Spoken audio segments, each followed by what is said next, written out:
Good day. I would like to talk to you about South Africa's recent removal from the Financial Action Task Force's grey list. So what happened? In February 2023, the Financial Action Task Force placed South Africa on its grey list because of strategic deficiencies in its anti-money laundering and counter-terrorist financing regime. South Africa agreed with the Financial Action Task Force on an action plan of 22 items to correct the deficiencies. And then on the 24th of October 2025, the Financial Action Task Force announced South Africa has exited the grey list. It's a reputational boost.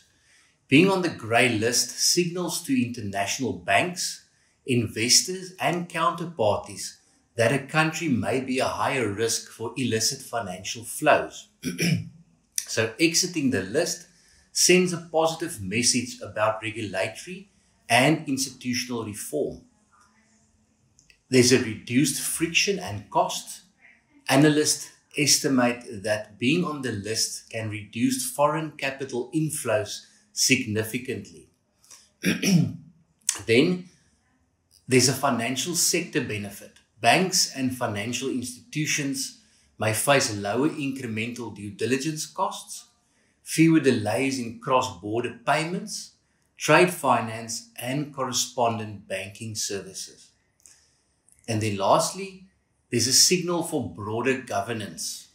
Exiting the list reflects progress in law enforcement, interagency coordination, beneficial ownership transparency, and financial intelligence sharing. All of these are important for the rule of law and for fighting corruption. There is some caveats. Exiting the grey list is not the same as having a perfectly clean system. Government statements emphasize this is a milestone, not a finish line. The key now is sustainability. The reforms must be embedded, effective, and produce measurable outcomes. For example, successful investigations, prosecutions, and asset seizures. Exiting the list helps, but it's not a game changer alone.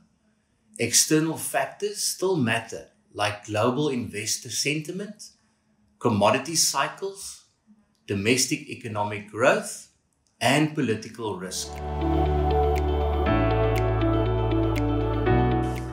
So in summary, does it matter?